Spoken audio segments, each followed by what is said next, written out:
Alors messieurs, merci de participer à cette table ronde. Je vous ai présenté très brièvement, mais peut-être en 2-3 minutes, vous pouvez peut-être présenter votre rôle, votre périmètre et surtout votre organisation de rattachement. Qui commence? Allez-y. Voilà, bonjour, merci beaucoup. Donc Pascal Steichen, je viens du Luxembourg. Je suis le directeur de la Maison de la cybersécurité luxembourgeoise, ou Luxembourg House of Cybersecurity en anglais, et qui est une agence en fait publique au Luxembourg dans le domaine de la cybersécurité.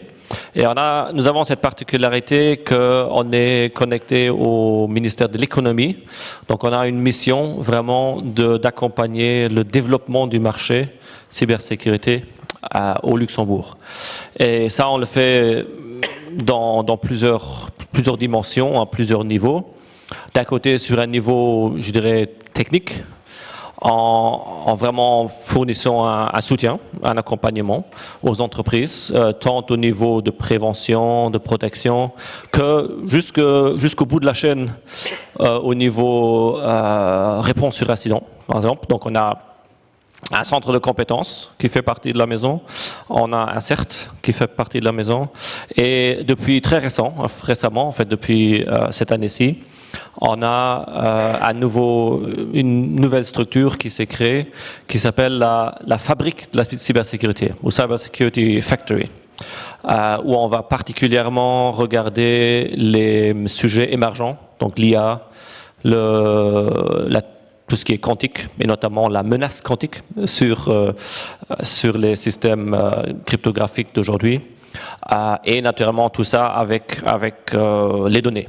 Donc, et dans ce domaine-là, de nouveau, on va regarder les deux côtés. On va voir comment est-ce qu'on peut utiliser les données, l'IA, les futurs ordinateurs quantiques pour renforcer, pour améliorer les processus, les opérations de cybersécurité, et à l'inverse aussi regarder la cybersécurité de tous ces systèmes. Donc les systèmes IA, les systèmes quantiques, etc. Et de faire en sorte qu'il y a des données de cybersécurité de bonne qualité disponible à tout le monde, parce que le principe qu'on suit, c'est ce qu'on appelle les cyber commons, donc les communs de la cybersécurité, qui incluent les données, les modèles IA, des outils, software, et tout sous forme open source. Très bien. Voilà, donc c'est un petit résumé de ce qu'on fait. Merci beaucoup, Philippe. Bonjour à tout le monde, donc Philippe Blot, j'ai rejoint l'ENISA il y a maintenant 7 ans, après un long passage à l'ANSSI de 18 ans où je m'occupais des relations avec l'industrie, de la certification, qualification des produits et services de sécurité, des agréments de produits pour la protection de classifiés de défense, et donc après ce passage à l'ANSSI, suite à la mise en place du CSA, la première version du CSA en 2019, il y a eu donc un appel à des experts nationaux pour renforcer un des volets qui est la certification de sécurité, donc l'objectif de développer des schémas de certification européens dont on va parler forcément maintenant. Oui, le thème de cette table ronde, c'est virtualisation et souveraineté, mais on peut également rajouter le mot-clé certification puisqu'on va en parler. Alors, la modernisation des infrastructures industrielles par la virtualisation des automates et l'usage accru du cloud soulève des questions fondamentales sur la souveraineté technologique et la maîtrise de la chaîne logistique. La dépendance aux composants matériels, notamment dans l'énergie ou les télécoms, par exemple, est un risque géopolitique majeur, qui n'est que partiellement adressé par le CRA. On va revenir sur un certain nombre de textes européens, dont le CRA. Le contrôle se déplace, si les logiciels peuvent être virtualisés, la confiance dans le matériel sous-jacent et les plateformes d'hébergement devient centrale. L'enjeu est double, garantir l'accréditation et la certification des composants, qu'ils soient hardware ou software, et éviter de créer de nouvelles dépendances en achetant des solutions dont le périmètre de sécurité n'est pas pleinement compris par le client final. Alors on va avoir un certain nombre de questions lors de cette table ronde. Où tracer la ligne entre l'adoption de la virtualisation pour gagner en agilité et le maintien d'un contrôle stratégique des actifs industriels critiques. Comment l'industrie européenne peut-elle garantir la maîtrise de sa supply chain et la fiabilité des composants critiques? Et puis, la certification des composants est-elle suffisante pour éclairer la décision d'investissement? Et comment les entreprises peuvent-elles auditer efficacement un environnement de plus en plus connecté? Alors, première question, je vais commencer avec vous, Pascal.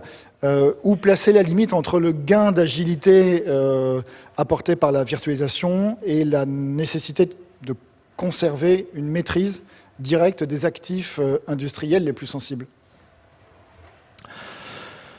Oui, c'est une bonne question, surtout que justement on est où on nous vend beaucoup que l'automatisation, le cloud, etc., ça va rendre nos processus plus performants, plus rapides, et aussi plus sécurisés.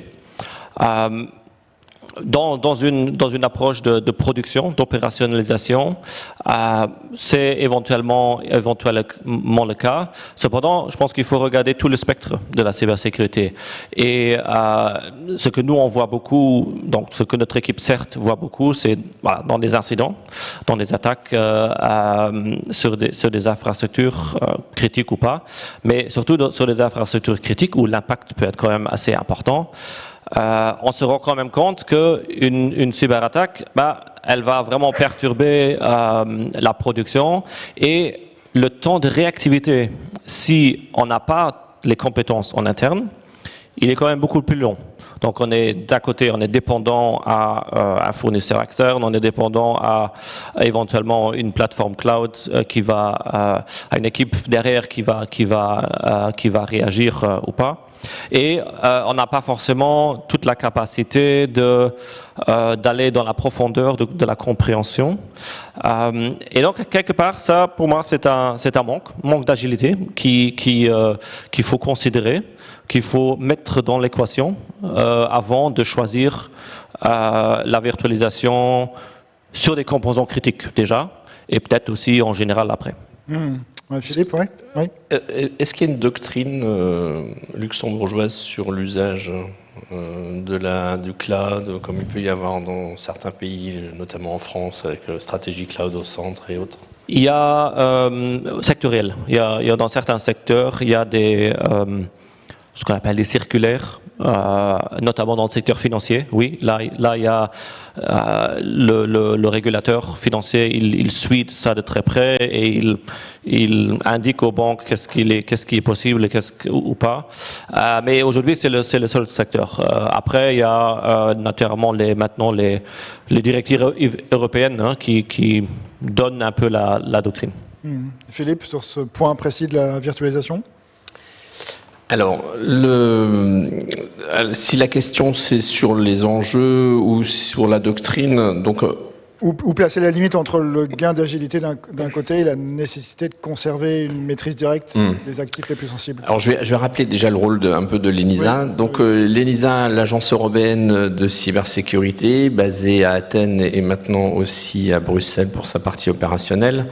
Donc c'est une petite agence, on est une centaine de personnes à peu près, et on est là pour aider la Commission européenne et les États membres à avoir les meilleures réglementations possibles de cybersécurité. Donc par exemple le NIS 2, le CRA, la certification, donc tous les textes qui s'imposent aux États membres ou qui sont transposés dans les pays.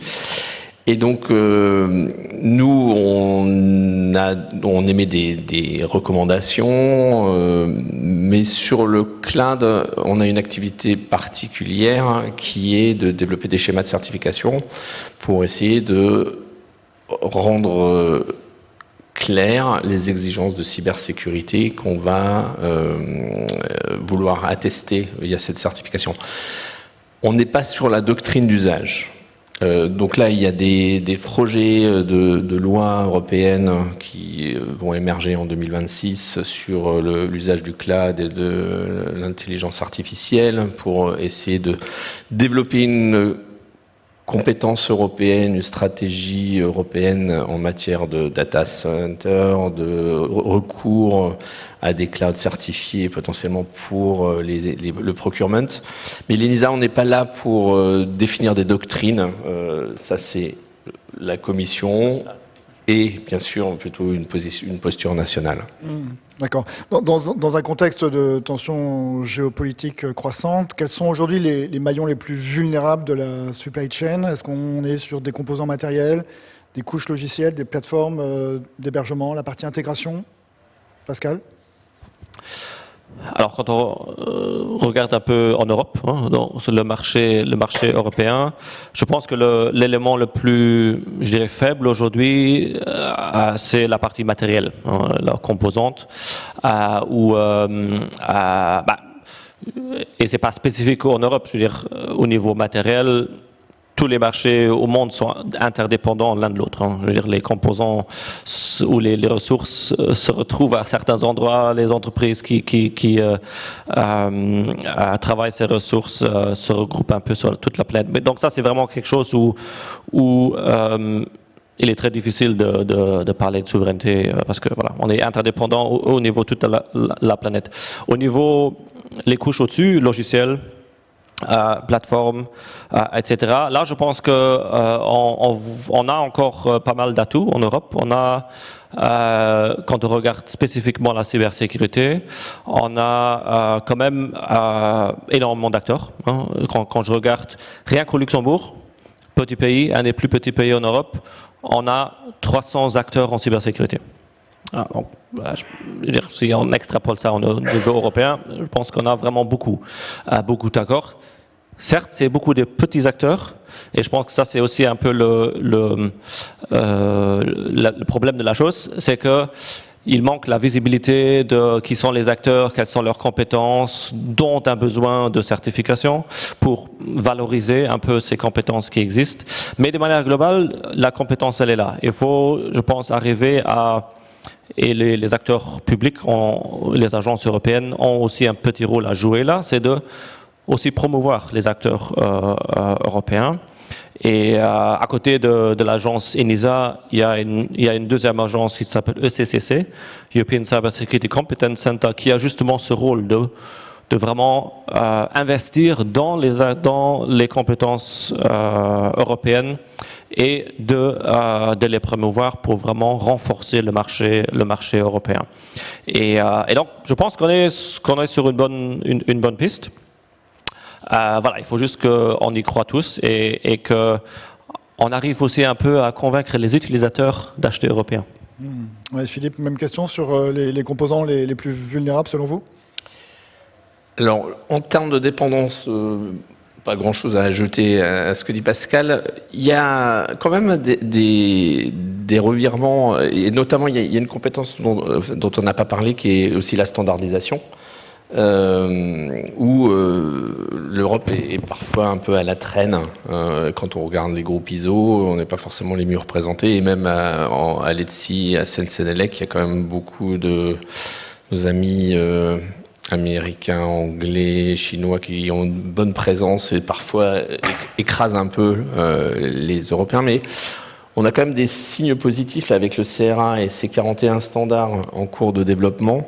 Donc il y a quand même, on voit une dynamique aussi pour s'approprier les spécifications.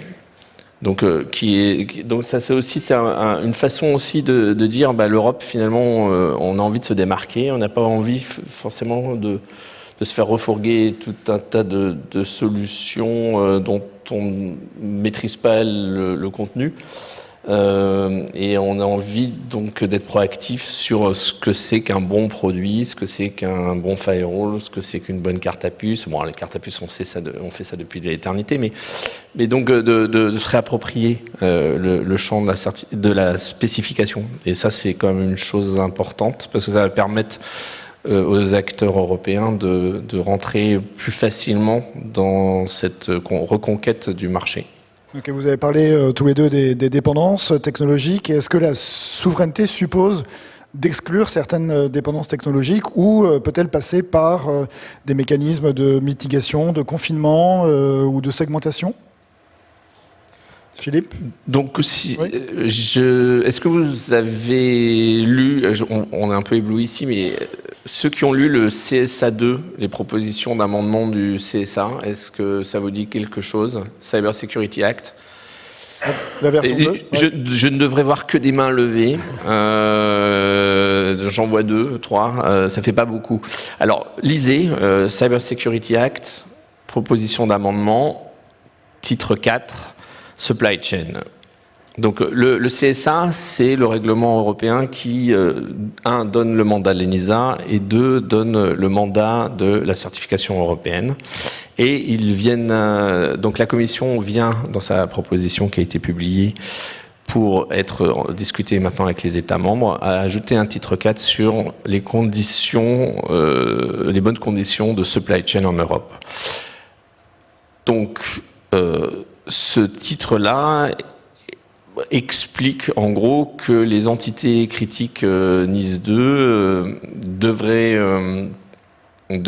éviter d'acheter des produits auprès de high-risk vendors ou devraient mettre en place des mesures de mitigation, en français je ne sais pas comment on dit, mais voilà, on va dire ça comme ça, pour permettre de cloisonner les offres jugées un peu dangereuses parce que c'est pas le vendeur qui est dangereux, mais c'est le pays dans lequel il est qui pourrait avoir une politique plus ou moins agressive ou moins coopérative, et donc pouvoir subsister même en cas de coupure du service.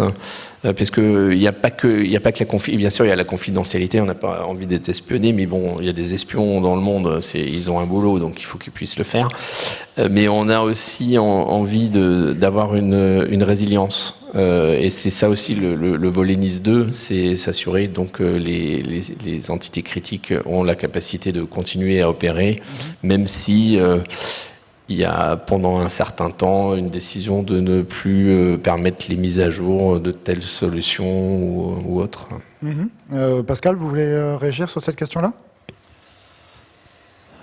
Qu'est-ce que je pourrais rajouter? Peut-être que donc cette proposition dans le CSA 2 de vraiment limiter par rapport à des domaines de haut risque ou à des potentielles menaces de haut risque, c'est je pense que ça vient un peu déjà d'une pratique qui existe déjà aujourd'hui du côté plutôt investissement. Donc vous savez que l'Europe, ils font 2 choses. Ils produisent des règlements, donc c'est le bâton, mais il y a aussi tout un programme d'investissement, c'est la carotte. Et donc là, tout ce qui est projet européen, etc. Et là, il y a notamment un programme assez récent qui s'appelle Digital Europe, où il y a déjà cette condition que peuvent bénéficier de ce programme uniquement des acteurs européens.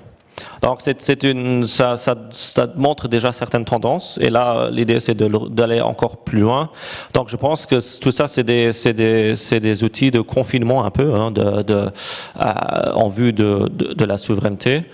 Maintenant au niveau technologique, je pense que il y a d'autres approches qui peuvent aussi être très intéressantes, et notamment celle que nous on promeut beaucoup au Luxembourg, c'est cette idée des communs de la cybersécurité, donc l'approche plutôt open source, pour dire laissons la liberté à chacun de décider s'il veut avoir le contrôle complet de son infrastructure en utilisant des composants open source, et donc en ayant la compétence lui-même, ou bien de se vouloir rendre dépendant d'un partenaire, d'un acteur autre, etc. Donc je pense qu'il y a cette dualité, et on va voir dans le futur comment ça se développe, et est-ce que ce sera un hybride, est-ce que ce sera une approche spécifique qui sera celle qui va être prépondérante. Je pense qu'on est dans les phases de décision encore. Les décisions ne sont pas encore prises. Alors Philippe, vous nous avez parlé de la version 2 du CSA, du Cyber Security Act, qui est en cours. Quels sont les autres textes européens qui structurent l'intégralité de ces enjeux de souveraineté, de cybersécurité, etc.? Donc, alors, il y a tout un panel de de réglementation soit générale, comme NIS 2, pour les entités importantes, essentielles, critiques, suivant les terminologies nationales européennes. Donc là, qui fait l'objet de transposition nationale, donc avec un socle commun, puis potentiellement des exigences raffinées au niveau national. Donc là, on est plus sur l'hygiène de sécurité, bien sûr à niveau élevé, des entités. Il n'y a pas tant de souveraineté là-dedans.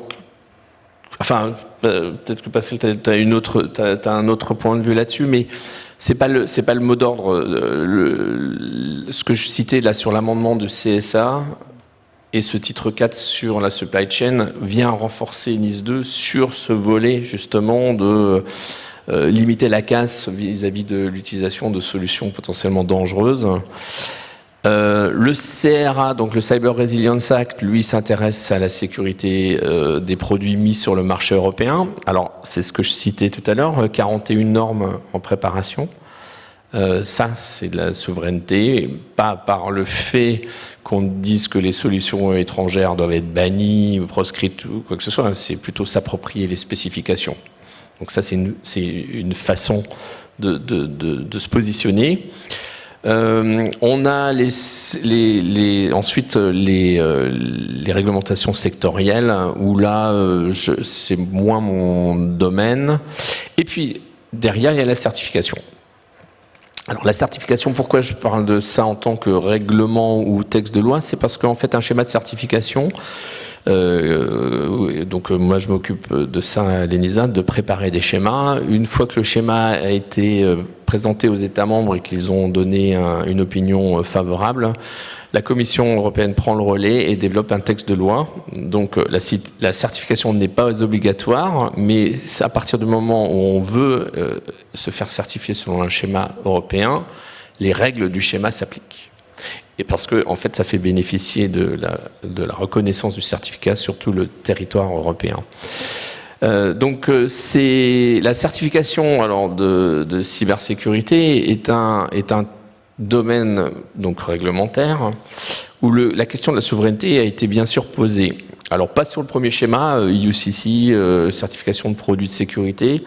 Le schéma, c'est plutôt sur comment on évalue de façon harmonisée plutôt que ce qu'on évalue. Ça porte pas trop sur les spécifications de sécurité qui sont liées au schéma sont plutôt établies par des associations de fabricants de cartes à puce ou des donneurs d'ordre qui ont envie de faire du procurement basé sur la certification.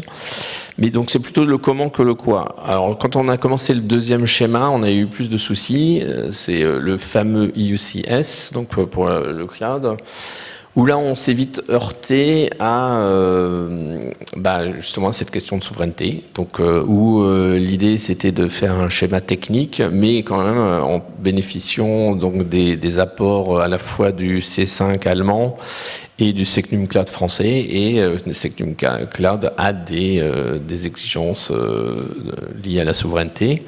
Donc quand on a essayé d'intégrer ça, ça a été compliqué. Et la preuve, c'est que c'est toujours pas sorti. Ça a été compliqué parce que il y avait des États membres qui étaient assez hostiles à l'intégration de telles mesures. Ça, c'était en 2022, la dernière publication qu'on a sur le sujet. Et puis, finalement, on voit bien qu'il y a un revirement de ces mêmes États membres qui nous disaient non, c'est pas possible de régir l'accès au marché européen, de faire du contrôle, etc.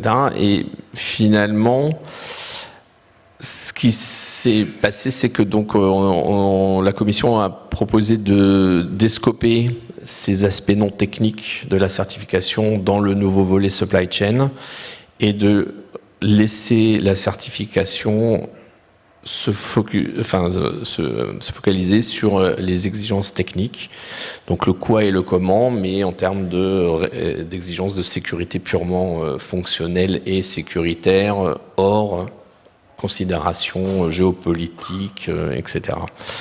Donc voilà, c'est l'histoire qu'on est en train de vivre.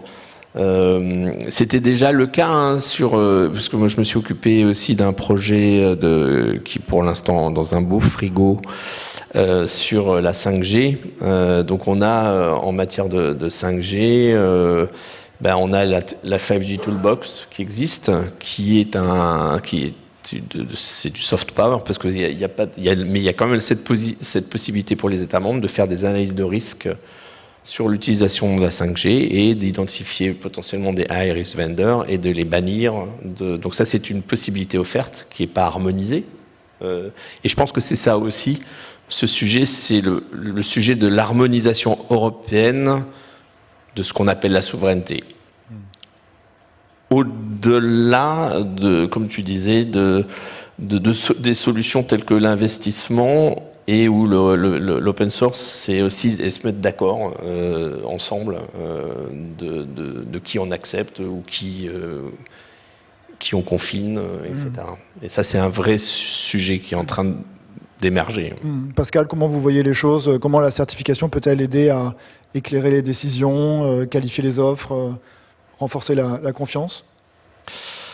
Oui, la certification est clairement un des outils, je dirais, qui permet d'identifier un certain niveau de qualité dans des offres. Donc c'est quelque chose qui est voilà, comme Philippe l'expliquait, qui se base sur des références, des standards qui ont été définis ensemble, et on s'est dit voilà, ok, ça c'est le niveau de qualité qu'on veut atteindre, et donc on propose une certification pour. La certification, cependant, c'est un processus volontaire, donc on ne peut forcer personne d'avoir une certification. On peut juste uniquement définir des cadres d'utilisation dans lesquels on exige une certification. Donc c'est un peu l'inverse. Typiquement, le CRA, c'est un bon exemple. Donc là, on va tout simplement dire, voilà, les produits ne sont tout simplement pas acceptés sur le marché s'ils ne passent pas sur un certain type d'évaluation. Et si l'entreprise peut, entre guillemets, certifier ou montrer qu'elle a passé les différentes étapes et qu'elle assure un certain niveau de qualité, de maturité sur ces sujets-là. Donc,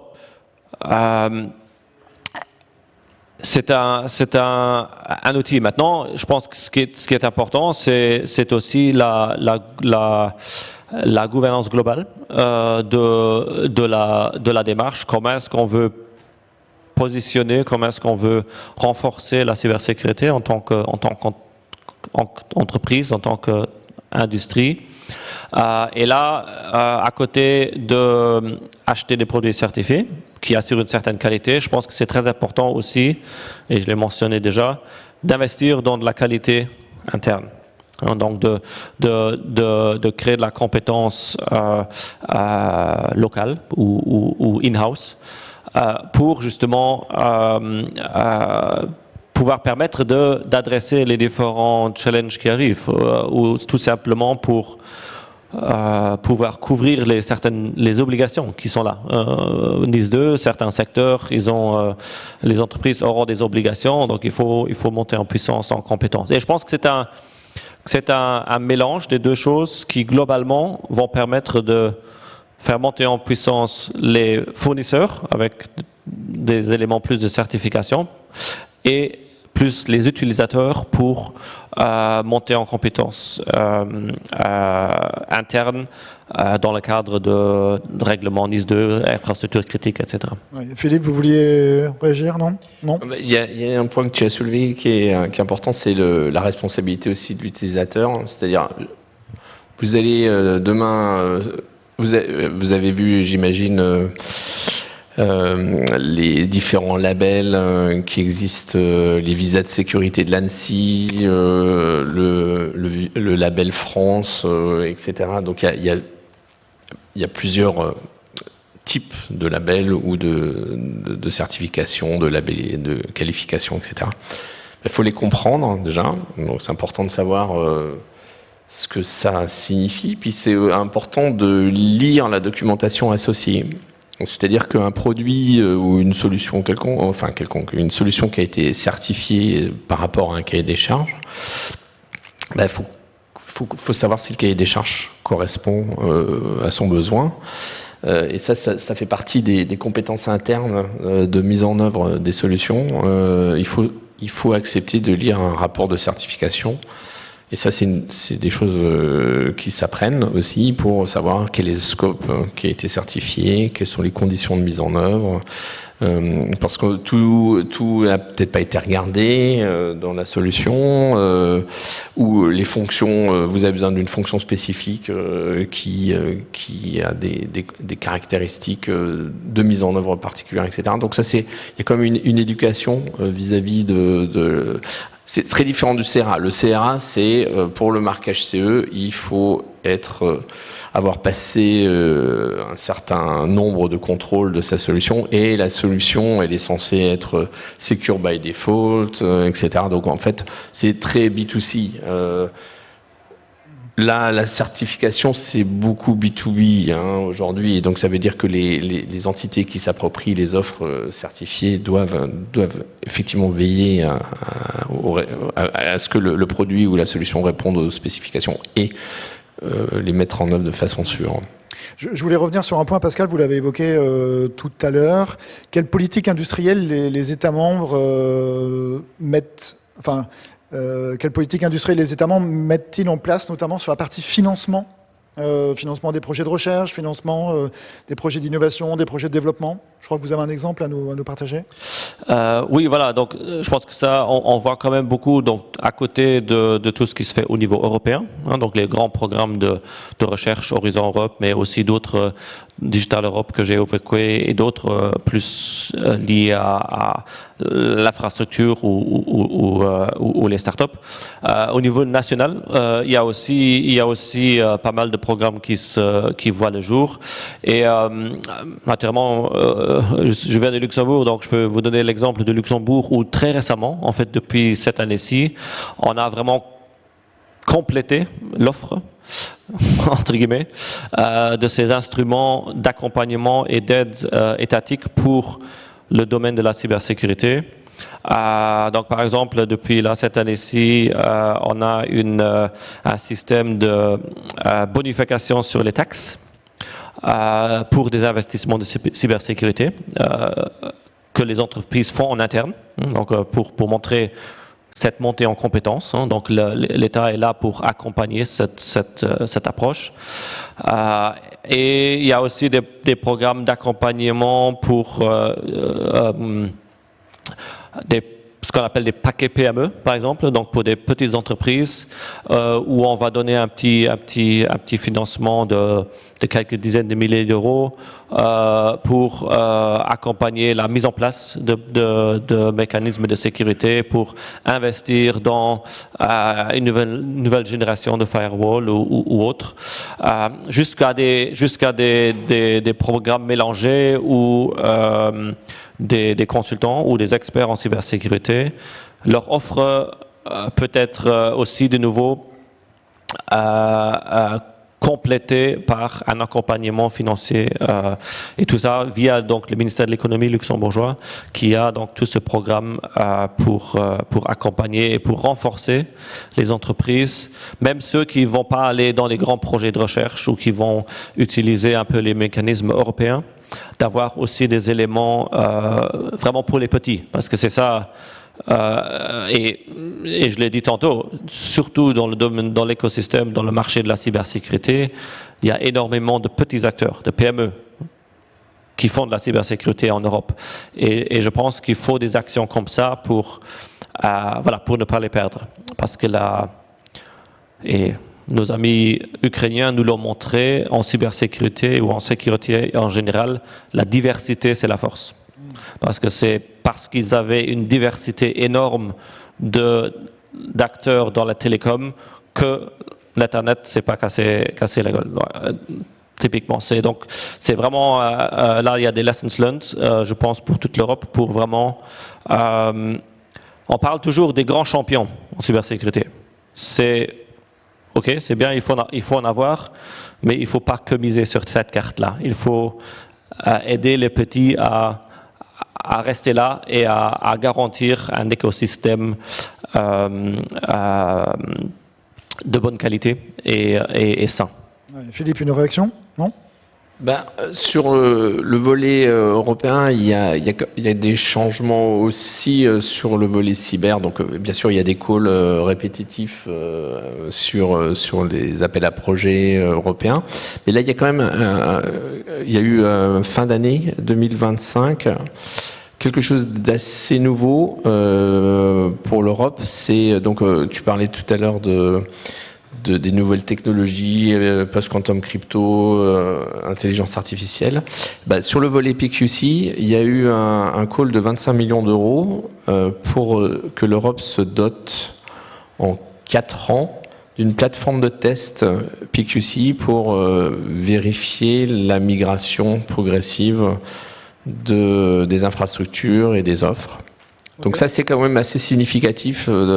Jusqu'à maintenant, les tests crypto, ça continue à être fait au niveau national, mais pas forcément avec des méthodes harmonisées, ni des objectifs d'interopérabilité, sauf à aller dans les organismes de standardisation. Et là, pour une fois, il y a une émergence d'une offre européenne sur le volet. Donc ça, c'est quand même assez significatif d'un revirement. Alors c'est pas les milliards qui vont permettre de rebâtir une filière du composant ou de faire des clouds européens ou etc. On est sur un autre sujet, mais c'est quand même significatif. C'est important de le préciser, effectivement. Je précise qu'il nous reste 2 questions avec nos 2 invités. Ensuite, on passera à vos questions. Donc, préparez vos questions pour nos invités. Je voulais revenir sur la question des compétences disponibles. On en a parlé en filigrane juste avant. Que faire pour que les entreprises comprennent mieux ce qu'elles achètent en matière de sécurité lorsqu'il s'agit de solutions intégrées qui mêlent software, hardware, service manager, cloud. C'est la question de la complexité des offres et donc des compétences à mettre en face. Pascal ? Oui, c'est juste donc ces offres de cybersécurité, notamment des offres combinées qui font qui couvrent tout plein de domaines, qui est positif, parce que ça permet d'avoir beaucoup de choses en une interaction, en une relation fournisseur, mais ça demande quand même aussi une connaissance et une compétence en interne pour vraiment bien comprendre cette offre et pour bénéficier complètement d'une telle offre. Et donc c'est un autre incentive, pour le dire en franglais, pour investir dans des compétences aussi en interne, qui va d'ailleurs permettre aussi, et je reviens sur la situation d'un incident ou d'un problème, d'une vulnérabilité dans une telle offre, et on a vu plein de vulnérabilités dans des offres de cybersécurité les dernières années. Donc c'est aussi des logiciels qui contiennent des problèmes. Mais l'impact peut être plus important parce qu'il est censé protéger et puis après il a soi-même créé des soucis. Donc de nouveau là ça demande quand même où c'est important d'avoir la capacité en interne de challenger un peu ces choses-là et peut-être de dire ok est-ce que cette offre unique qui propose une série de fonctions, est-ce que c'est équivalent à prendre 2-3 petits fournisseurs qui font les choses individuelles et je le combine en interne. Donc ça c'est toujours un peu la question que je pense qu'il faut se poser. Et si on investit dans la compétence, on peut vraiment faire ce choix. Si on n'a pas, on est un peu dépendant de ce que des acteurs ou de ce que le marketing nous raconte. Donc ça c'est un peu un élément quand même qui joue aussi un rôle important, notamment pour des infrastructures critiques où l'impact peut quand même être national ou même européen. Philippe, en quoi la certification peut-elle contribuer à réduire cette complexité ? Alors, donc la certification en général, c'est pour des solutions qu'on va acheter ou des services dont on va se doter. Alors, donc mon terrain d'action, c'est plutôt les compétences des gens qui développent des produits, ou la capacité des produits, enfin les caractéristiques sécuritaires des produits, ou les compétences des gens qui rendent des services. Donc là, on est en train de développer un nouveau schéma de certification des prestataires de services de cybersécurité. Donc en France, c'est les PASI, PRIS, PEDIS, etc. Donc on fait un schéma européen équivalent. Et on fait un premier zoom sur la réponse à incident. Alors pourquoi on fait un zoom sur la réponse à incident, pas incendie, mais incident? C'est parce que on soutient les États membres dans l'achat de compétences sur ce volet-là, et ce sont les deux sujets pentest et réponse à incident qui ont généré le plus de demandes de la part des États membres. Et deuxièmement, parce que la réponse à incident, c'est un service qui peut être exécuté assez localement chez la victime de l'incident de cybersécurité, donc pas forcément avec des infrastructures cloud. Donc on échappe aussi au problème de la souveraineté qu'on a rencontré sur UCS en focalisant sur une prestation, à contrario des SOC qui forcément impliqueraient des questions de souveraineté complexes. Là on reste sur du local qu'on peut faire. Alors en définissant ces compétences, donc des prestataires qui vont faire de la réponse à incident, on a aussi un autre volet européen qui est important, c'est les attestations de compétences. Donc dans le CSA2, il y a aussi un nouveau pan de déplacement d'une compétence nationale, qui est l'éducation, la gestion des compétences, qui était exclusivement jusqu'à maintenant national. Et là, il y a un nouveau terrain, potentiellement européen, de jeu, qui est le développement d'attestation de compétences. Donc les compétences dont parlait Pascal vont peut-être se retrouver demain dans des catalogues harmonisés de gestion de compétences qui vont permettre aussi la circulation des compétences sur le territoire européen plus facilement. Très bien, merci beaucoup. Dernière question, puis on va s'adresser à la salle pour recueillir ces questions. En conclusion, que faudrait-il exiger aujourd'hui d'un fournisseur pour limiter les angles morts, transparence sur la chaîne logistique, provenance des composants, capacité d'audit, réversibilité, etc., etc. Pascal ? Un peu de tout ça. Non, je pense que on l'a déjà un peu évoqué. Naturellement, de plus en plus important devient justement cette chaîne de logistique, la supply chain, où on se rend compte que les dépendances qui ont été créées les dernières années sont là et parfois deviennent problématiques. Donc, il faut avoir une certaine flexibilité dans sa propre chaîne logistique. Et donc, de nouveau, je veux dire, ça revient sur un peu la capacité interne de pouvoir éventuellement reprendre certaines choses si un fournisseur deviendrait haut risque et on ne pourrait plus travailler avec lui, ou si du coup il y a un problème géopolitique qui bloque certains types de fournitures. Donc de travailler vraiment sur cette flexibilité. Et puis naturellement, à la fin de la journée, le focus, c'est toujours sur les vulnérabilités. Donc, il faut bien connaître ses propres vulnérabilités, qui peuvent être techniques, mais qui peuvent aussi être procédurales, organiques. Et ne pas uniquement se concentrer sur la protection, mais aussi avoir des capacités de réaction. Parce que, comme on dit toujours dans le domaine de la cybersécurité, c'est pas if, mais when. Donc en français, ça se dit un peu difficilement. Donc c'est vraiment, il faut être prêt quand il y a un incident et pouvoir avoir les capacités ou avoir les bons contacts des certes nationaux ou des acteurs qui peuvent accompagner dans une telle situation. Je pense que c'est quelque chose de très basique, mais on voit toujours que c'est critique, et donc aussi du côté de l'INISA, pourquoi vous regardez cette partie incident, parce que ça reste toujours un peu le maillon faible dans toute la chaîne. Ouais, Philippe, ouais. En fait,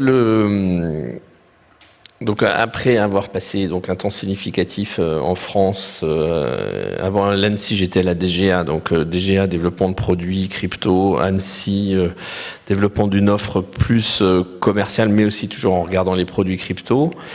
Et à l'ANSSI, il y a un moment, on a fait aussi un choix, c'est de considérer que la souveraineté, c'était pas que la crypto, mais c'était aussi la détection. Donc on voulait avoir des prestataires qualifiés, on voulait avoir donc toute une gamme de types de prestataires, mais dont les SOC. Et puis on voulait aussi des sondes qualifiées, c'est-à-dire que comme on développe des produits crypto pour ne pas être trop écoutés, on voulait avoir des sondes pour pas être trop aveugle. Dire ce sont des produits qui concourent à la souveraineté, donc faut les développer en France, et il faut les faire certifier et qualifier en France. Donc ça, c'était il y a 10 ans, etc. Et en fait, c'est en train de se décaler au niveau européen. Cette préoccupation de souveraineté est en train de devenir une préoccupation européenne par le poids des commissaires, par le poids des sujets qu'on voit aujourd'hui de dépendance compliquée à gérer. Et donc c'est le bon moment. En fait, c'est en train de se concrétiser. Donc je me rappelle d'Exatrust qui faut acheter français. C'est en train de devenir au moins acheter européen. C'est devenu un mot d'ordre. Et je pense que c'est les opportunités à saisir. Donc il faut aller bosser sur les standards, il faut faire vos analyses de risque. Quand j'ai telle offre, est-ce que j'ai des dépendances? Ça tombe bien, le CRA vous demande de faire des SBOM. Quand je fais du NIS 2, quel type d'offre j'embarque? Est-ce que je saurais résister à une coupure du service pendant quelques semaines, quelques mois si ce cher monsieur Trump décide de couper les tuyaux? Voilà, c'est le bon moment de se poser les questions, et il y a tout un tas d'investissements qui sont en train de se concrétiser. Donc une volonté, des investissements et des risques réels à gérer. Très bien, merci beaucoup. On va passer aux questions de la salle.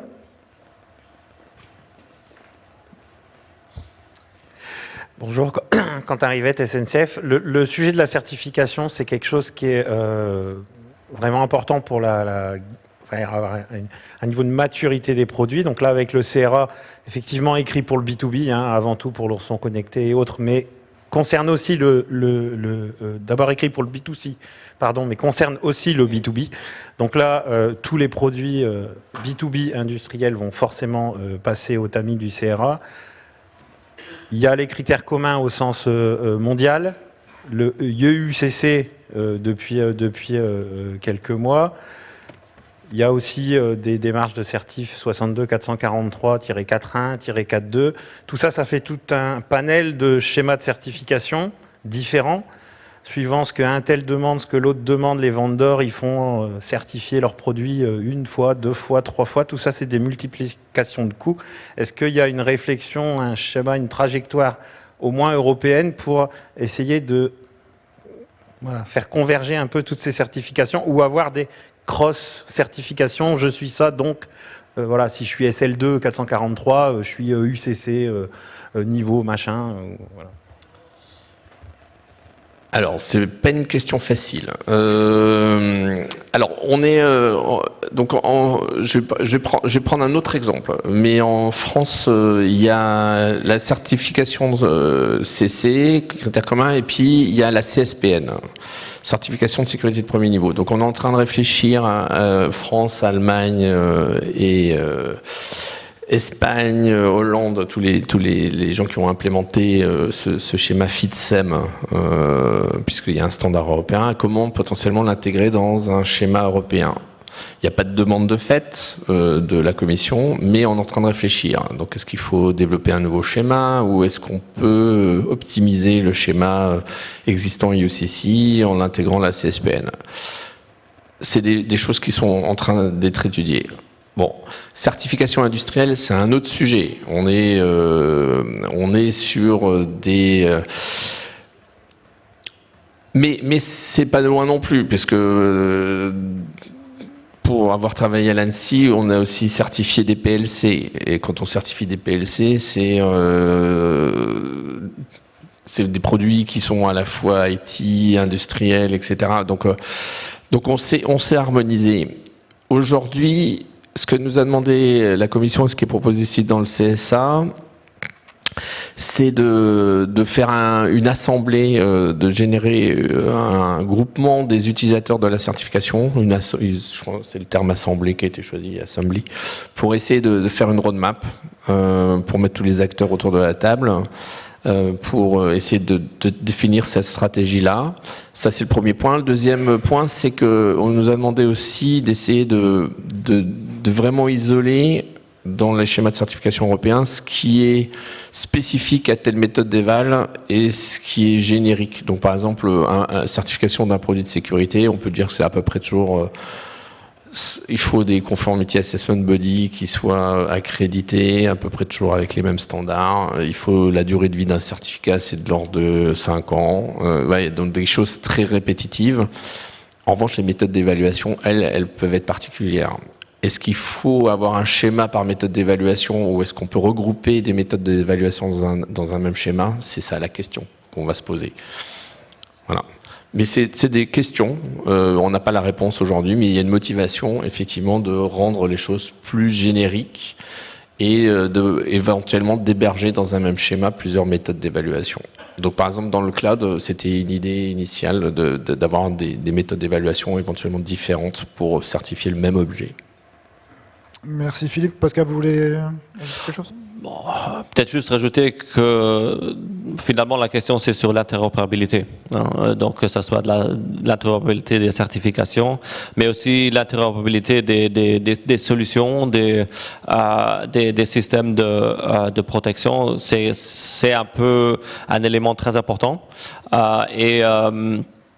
Et dans certains domaines, et je me permettrai de critiquer un peu, la certification peut être un frein parce que ça a un rythme parfois un peu trop long. Alors on va certifier pour 2-3 ans et puis c'est figé. On ne peut pas forcément changer le produit de manière facile pour ne pas casser la certification. Donc il y a des situations comme ça. Et donc c'est peut-être pas la solution à tous les problèmes. Je pense que ça c'est important. C'est un élément important, mais faut pas dire que voilà la certification va résoudre tous nos problèmes. Mais c'est pour ça que l'ENISA ne fait pas que ça.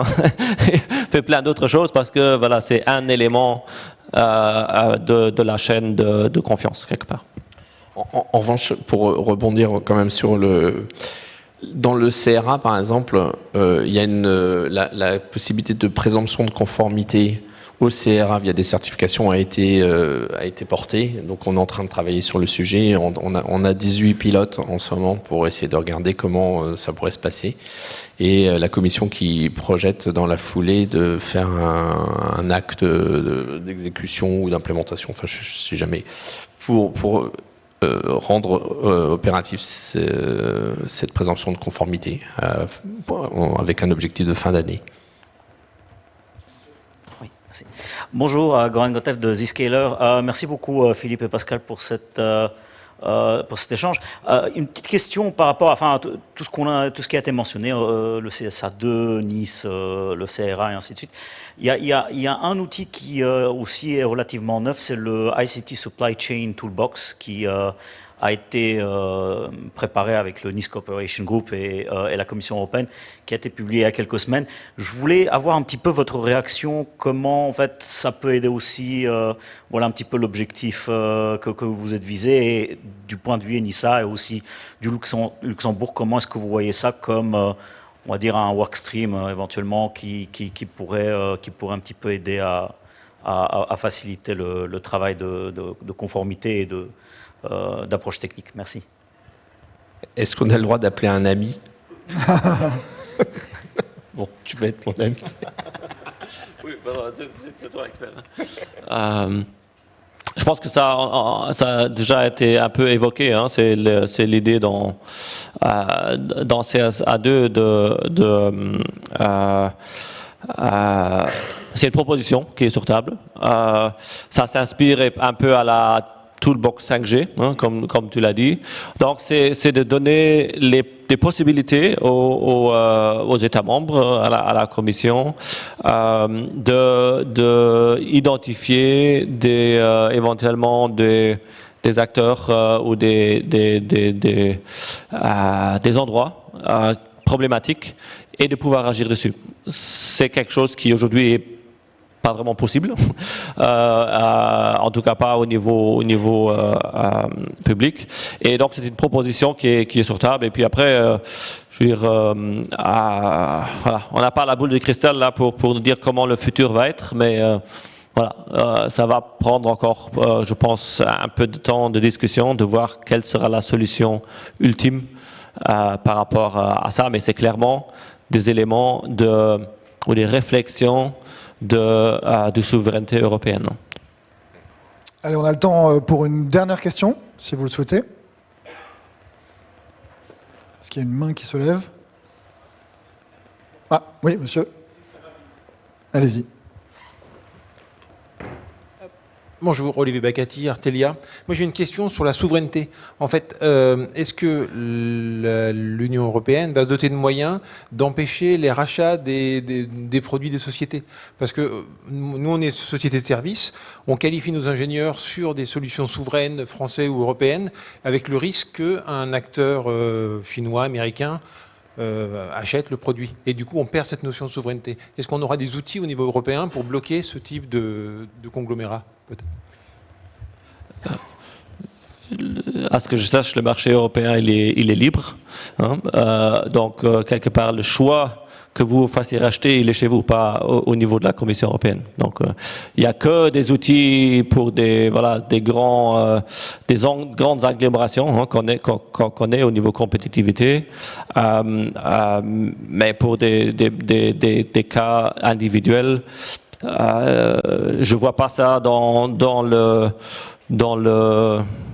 le paquet réglementaire européen, comment ça pourrait se faire. Donc c'est un travail commun entre acteurs du privé, entre acteurs du public, pour se donner des approches basées sur des valeurs communes, et pour se dire ok, on va faire nos choix selon certains critères, et peut-être pas forcément toujours le critère du plus grand gain.